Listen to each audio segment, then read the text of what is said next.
Welcome to the Great Detectives of Old Time Radio. From Boise, Idaho, this is your host, Adam Graham. If you have a comment, email it to me at box13@greatdetectives.net. Follow us on Twitter at Radio Detectives and become one of our friends on Facebook, facebook.com/Radio Detectives. Today's program is brought to you in part by the financial support of our listeners. And I do want to thank Monica for becoming our latest Patreon supporter at the Detective Sergeant level of $7.14 per month or more. And you can become one of our ongoing Patreon supporters at patreon.greatdetectives.net. You can also send along a one-time donation at support.greatdetective.net or through the Zelle app to box13@greatdetectives.net or by mail to Adam Graham, P.O. Box 15913, Boise, Idaho 83715. Also, over at greatdetectives.net this weekend, I begin my look at the 1981 Nero Wolfe TV series. And you can get all of my articles automatically delivered to your Kindle, and you can try that service out free for 2 weeks. Just search for the Great Detectives of Old Time Radio in the Kindle store. Well, now it's time for today's episode of Dragnet. The original air date, May the 25th of 1954. And this one is The Big Watch. Ladies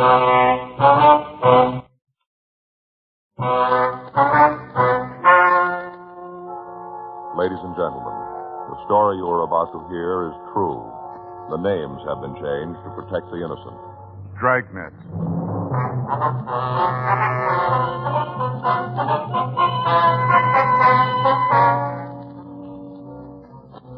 You're a detective sergeant. You're assigned to robbery detail. You've been looking for a suspect in a market robbery for 3 weeks. Finally, an informant calls you with information. Your job? Check it out.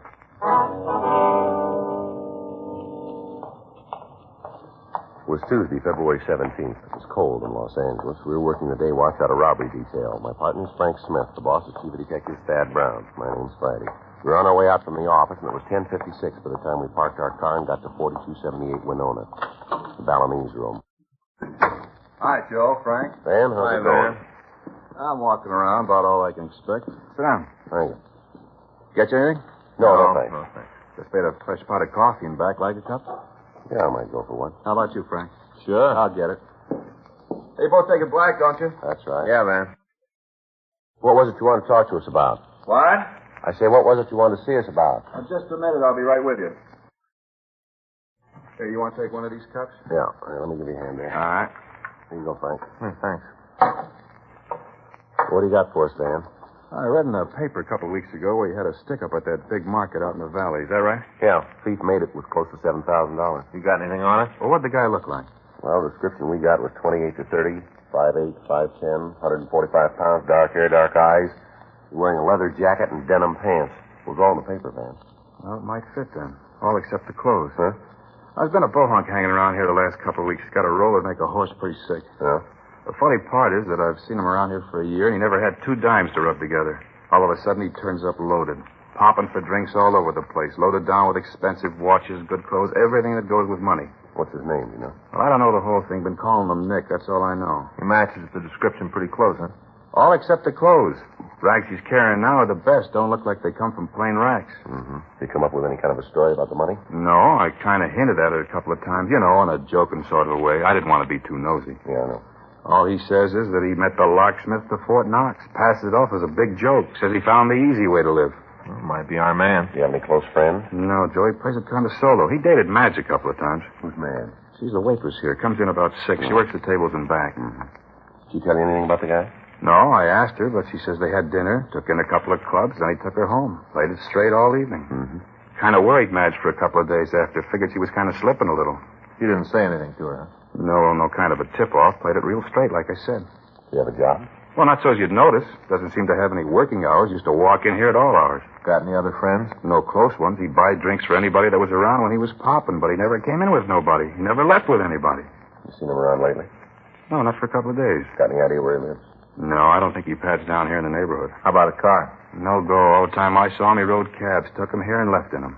Well, last time he left, he said where he was going? No? Just shoved off. Said he might not be around for a couple of days and have a hot cup of Irish coffee waiting for him when he got back. What's Irish coffee? Oh, it's a new drink. I got it from a friend of mine up in San Francisco. A cup of coffee, Irish whiskey, topped with a jolt of whipped cream. This Nick drank 'em all the time. Yeah. Yeah, he's got the whole place on him. You come in some night, we got more coffee cups on the bar than glasses. Didn't give you any idea where he was going, did he? Well, if he threw it, I didn't hear it. Anybody around the place you might have talked to? Well, I can't give you no names. Might talk to Madge. I don't think she'll come up with anything, but you can try. What time did you say she came in? 6. That's when she's supposed to check in. Once in a while she's late, but she's supposed to have her apron on about 6. Okay, Van, thanks for the call. We'll be back. Now, if this Nick comes in, give us the ring, will you? Sure, if he's in town, he'll be back. Yeah? Sure. He's all the time telling me we got the best Irish coffee in town. That's all he drinks, so it figures he'll be here to get some. Right away I see him, I'll give you a call. All right, thanks, man. I sure hope it's the guy you're after. Yeah, so do we. 7 G's, a lot of money. You can buy an awful lot with that. Well, we better take it easy. Yeah? You better not hit that Irish coffee too hard.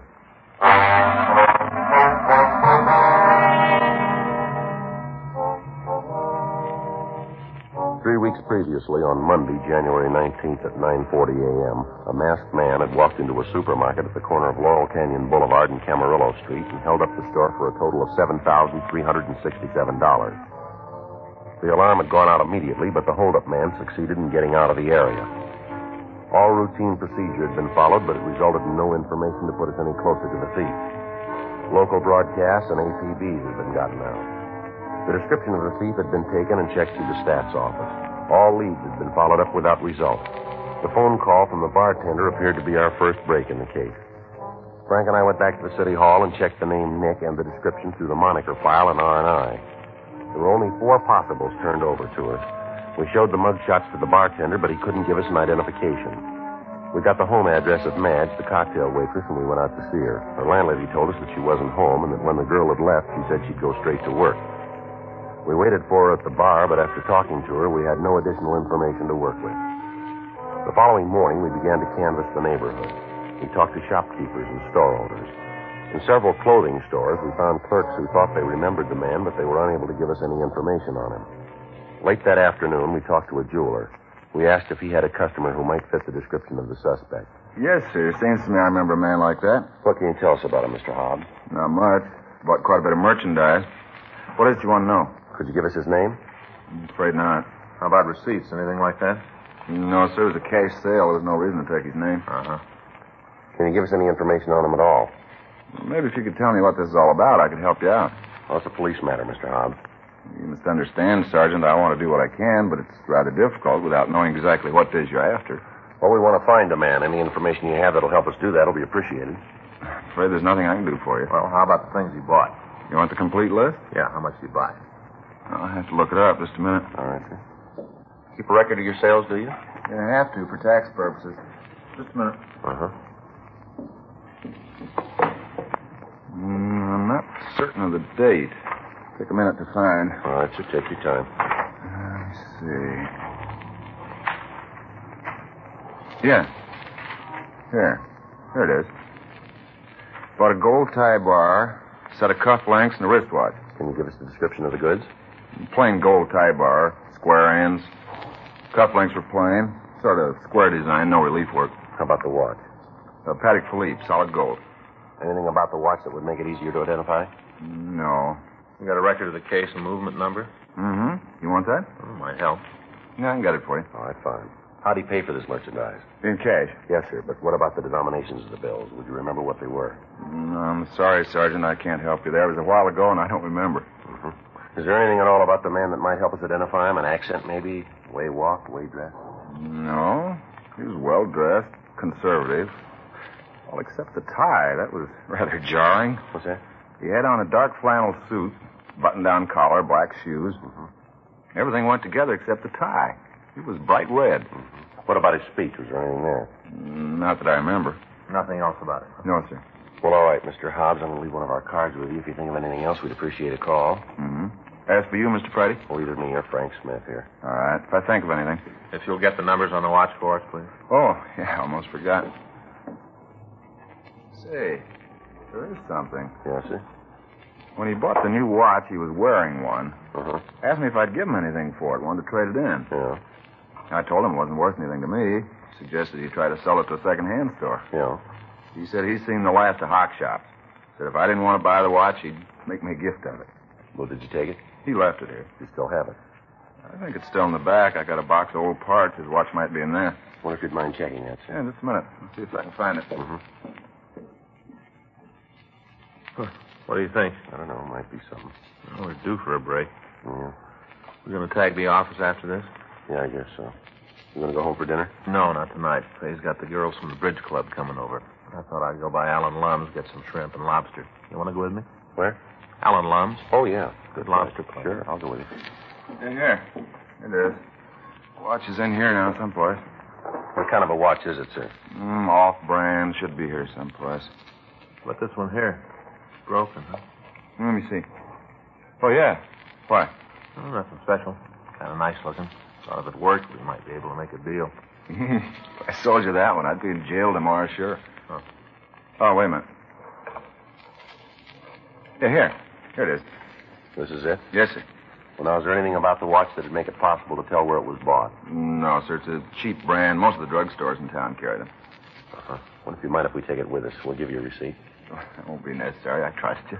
We appreciate it, Mr. House. We'd better give you a receipt. Well, all right. I'll get the book. Oh, I just thought of something. Might not work, but it's worth a try. Yes, sir. What's that? Just a minute. Yeah, he did. Sir? He had the watch repaired at one time or another. You see here? Let me see. No, I don't believe I see what you mean. Well, here. See the initials there and the numbers? It's RJ 10567, is that it? Yeah. That's the initials of a watch repairman who worked on the watch. That should make it pretty simple, shouldn't it? Yes, sir. It'll help. Yeah, simple. All you have to do is find RJ and get the name of the man who had work number 10567. He should be able to give you the name of the man you're looking for. Oh, simple. Yes, it's not quite that easy, but it's a place to start.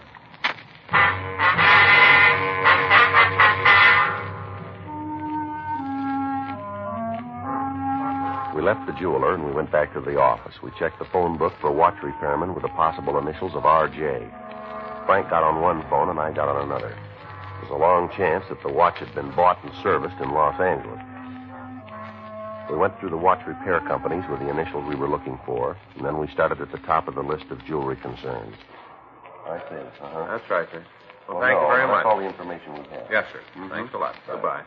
No, I wouldn't be able to tell you any more than that. Bye. I got nothing. Well, we better get on it or we're going to have to wait until tomorrow. 5:20. Most of the place is closed in a few minutes, so let's stay with it. Yeah. It's getting so I can't see the numbers on this dial anymore.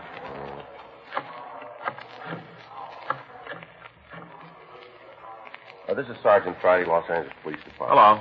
Yes, sir. Yeah, this is Officer Frank Smith. No, there's nothing Los Angeles wrong. Police Department. Do you have a watch repairman who uses Wonder the if you initials could give me some RJ? information. No, that's R.J. Yes, Yes, sir. Do you have a watch repairman I who see. uses the initials R.J.? No, sir. No, we're looking for R for information, Robert, that's J all. as in James. Mm-hmm. We'd like to Nothing talk at all. Yes, ma'am. All right, sir. Thank you. I'll wait. Bye. Thank you. I'll hang on. Nothing here.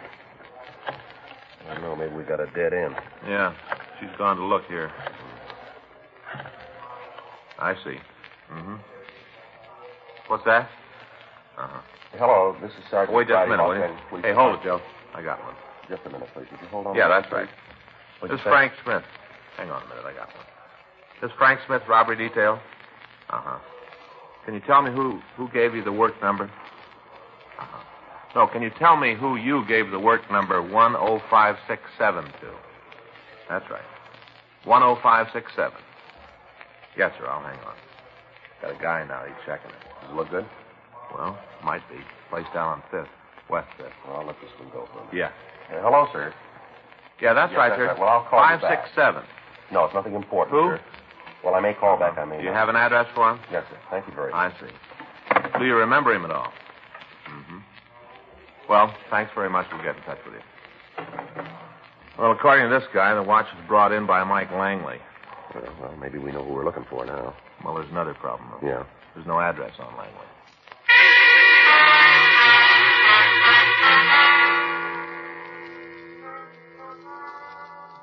We checked the name Langley through R&I, but without any description to work with, there was little chance that we'd find anything.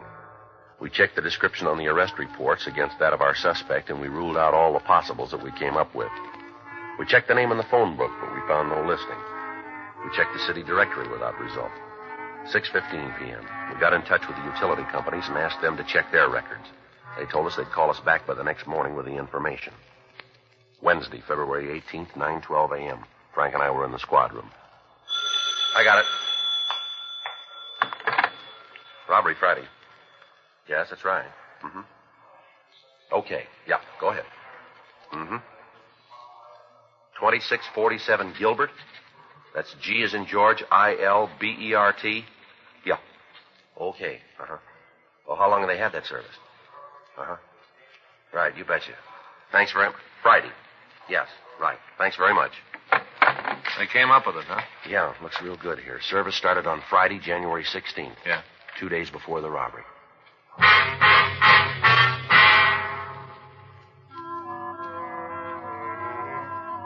9:52 a.m. We made another check at R&I, and then we left the office. We drove out the Hollywood Freeway, turned off at Vermont, and drove over to Gilbert. 2647 was the last unit in the Spanish-style court. Frank covered the back of the place, and I went up and rang the doorbell. The door was opened by a woman in her late 20s. She identified herself as Mrs. Pearl Langley. We asked about her husband. She told us he was at work. Frank and I got the address and drove over to the place. Mike Langley was a fry cook in a small restaurant on Spring Street. We took him back into the manager's office, and we talked to him. He matched the description of the suspect very close. You're way off base. Well, maybe you can tell us where you were on Saturday, January 17th, huh? Sure, I was home helping Pearl. We just moved into the new place the day before. I was giving her a hand getting things straightened out. What about Sunday, the 18th? I worked. Here? It's the only job I've got. What about Monday the 19th? Same deal. You were here. That's right. What time do you come to work? I get in about 6:30, line things up in the kitchen. We open at 7:30. You're pretty sure where you were on the 19th, huh? Positive. Any special reason you're so sure? What do you mean? Well, any reason you'd remember you were working on that day? Nothing besides I haven't missed a day since I took the job. When was that? About a year and a half ago. You have to check with the boss. He'd have a record on what days you were here, huh? That old skinflint, he's got a note on every minute I was in the kitchen. Probably tell you how many eggs I fried since I've been cooking for him. You want to check on that, Frank? Yeah. I want you to look at something here, Langley, and tell me if you know who it belongs to. Sure, what do you got? Right here. It's a cheap watch. It isn't mine. You ever seen it? I don't think so. You ever been arrested? Why you ask that? Have you? No, Never been in trouble with the police? not in California. Where? Texas. Where in Texas? Galveston. What was the beef? Drunk driving and nailed me on the boulevard. What'd you draw? Paid a fine, did 10 days.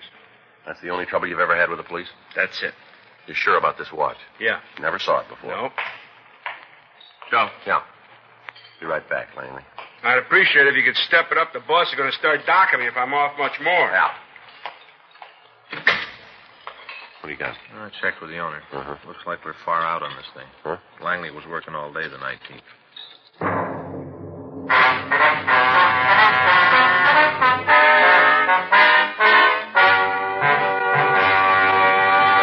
You are listening to Dragnet, the authentic story of your police force in action.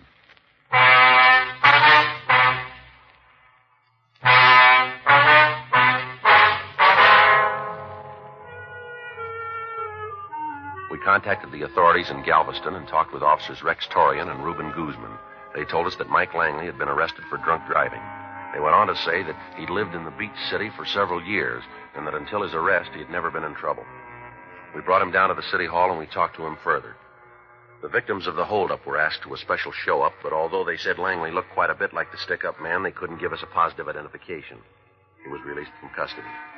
On Thursday, February 19th, we got a call from him asking us to come out to his home. Frank and I left the office and drove to the Gilbert Street address. We met Langley and his wife. You met my wife, Pearl, didn't you? Yes, sir, we did. Yeah. We met yesterday. Now, what'd you want to see us about, Langley? Sit down. Can I get you anything? A cup of coffee, something? No, thank you, ma'am. I hate to bring you guys out here, but I want to get this thing cleared up. Yes, sir, we do, too. You got that watch with you? Yes, sir. Yeah. Here you are. Oh, thanks. I got to thinking about it last night, about why you think it was mine. Yes, sir. I guess it didn't make much of an impression on me at the time, but I remembered it. Yeah? I figured out how you got my name on it. Yes, sir. I did take the watch in to be fixed. It isn't mine, but I did have it fixed. Well, who does it belong to? My cousin, Herbert Langley.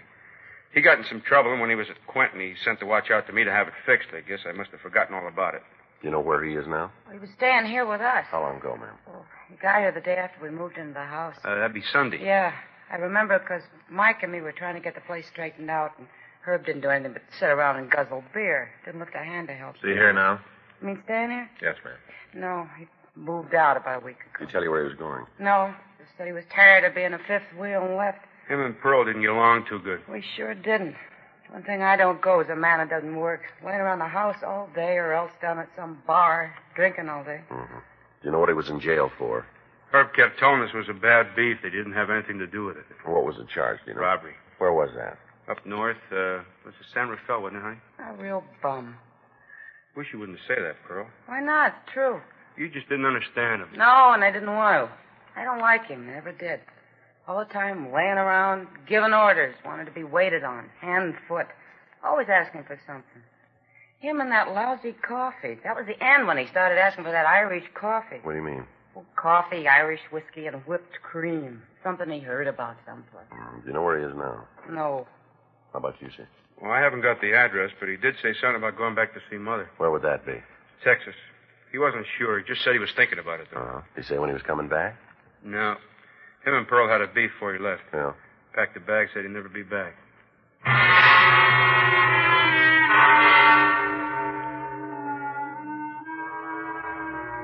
We got a complete description of Herbert Langley and a snapshot of him. Frank and I went back to the office and put in a call to Fred Galloway in the Adult Authority office. He contacted Sacramento and got Langley's prison number. We checked the coming out mug books and got a good picture of the suspect. This was shown to the victims, and they identified him positively as the holdup man. A local and an APB were gotten out on him, and a radiogram was sent to the authorities in Galveston, Texas, asking them to check on the suspect. We got a list of his known friends and other relatives. These were interviewed, but they were unable to give us any further leads on Langley's whereabouts. A week went by. On Friday, February 27th, Frank and I got back into the office from the main jail. Think he's telling the truth? Yeah, well, if he is, it's the first time. He hasn't had an honest job in the last 6 years. Better check the book, huh? Yeah. Robbery, Stewart. Yeah, just a minute. Joe, take one. Thanks, Stu. One? One. This Friday. Yes, ma'am. Uh-huh. Well, no, he won't hear it from us. Yeah. Well, how long ago was that? Yeah. All right, no, we'll check it out. Thanks for calling us. Right? Bye. Nothing in the book. It was Pearl Langley on the phone. Yeah? She just got a message from the suspect. Yeah? He's in town.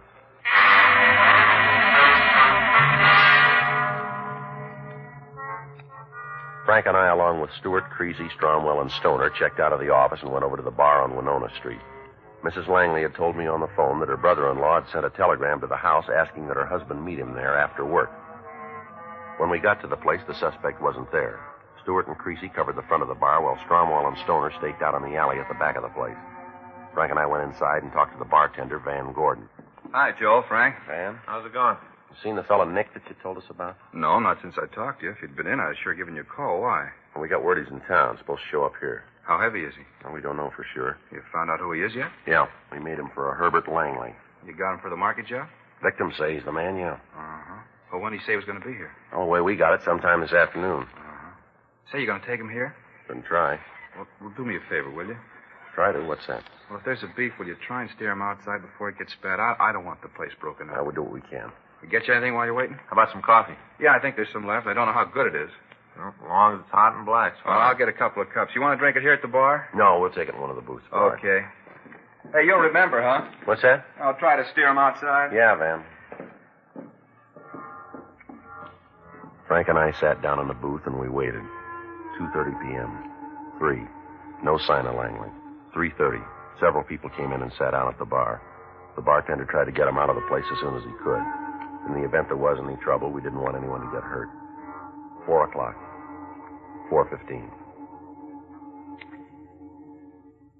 Hi, Van. How's it going? Oh, pretty good, Nick. Where you been? Oh, took a couple of weeks out of town. Had some business to do. Uh-huh. How'd it be? Irish coffee, huh? Yeah. Put some whipped cream on it this time. Sure. That's him. Let's go. Yeah. You ever been up through Washington, Van? No. You should try to make the trip sometime. Sure beautiful. Got something you want? Herb Langley, Well, who's asking? police officers, you're under arrest. All right. Stand up. What's the charge? Robbery. Now stand still. I'll shake him, Joe. Get him outside, huh? Steer him outside. Don't break up the place. Get out of here. Come on, get out of here.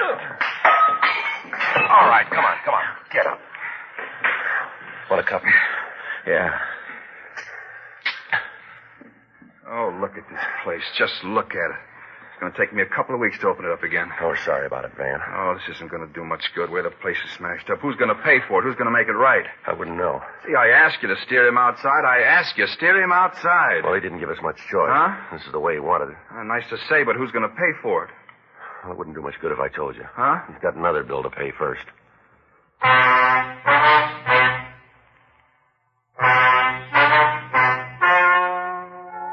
The story you've just heard is true. The names were changed to protect the innocent.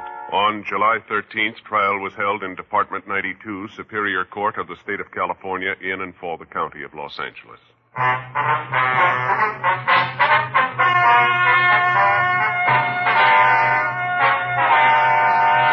Herbert Colby Langley was tried and convicted of robbery in the first degree, 1 count, and received sentence as prescribed by law.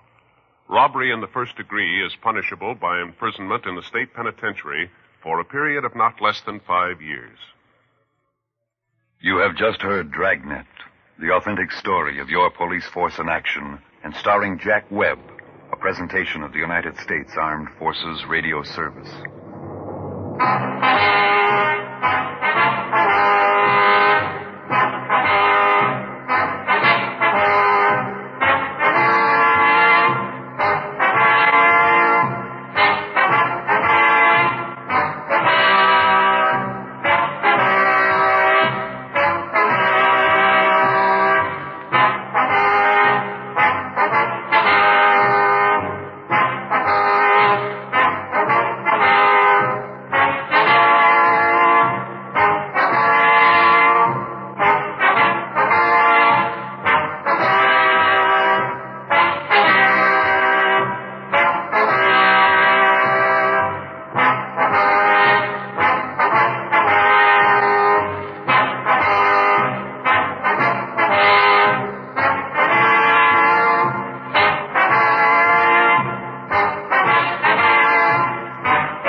Welcome back. You know, I don't think this particular type of episode is ever going to get old for me. I love this case where they get just this small clue and how they're able to follow it back to the actual perpetrator. And it's kind of neat in this one that it both began and ended with this bar, though you do feel a little bad for the bar owner. Though I think he may have exaggerated the amount of the damage. I mean, cause that would, you know, to imagine that this is going to be kept closed for weeks. I mean, maybe, you know, I won't be able to open up tonight. I could see that, but the idea that, you know, in those few seconds, so much damage was done to the bar that it couldn't open for weeks, that seemed a little bit of an overreaction. All right, well, listener comments and feedback now, and I have an email from Alan.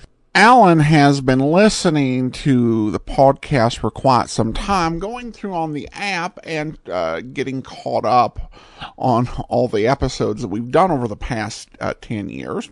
And he writes in, I caught up yesterday and have started at the beginning again. The good news is I don't remember any of the episodes yet, so it's like a fresh start. Also, hearing you do the episode introduction and ending as you were just starting the podcast is quite interesting.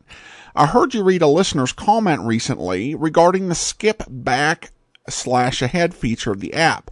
Under settings, the number of seconds for skip back/ahead can be customized, 5, 10, and 30 seconds.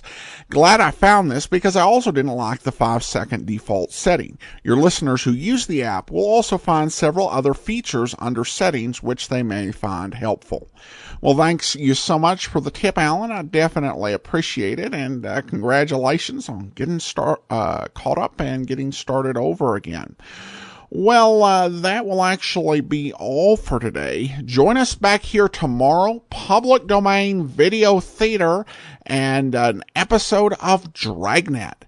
And then on Monday we'll be back finally getting into our Listener's Choice Countdown. I spent so many weeks just encouraging people to go and vote, and now we have the results.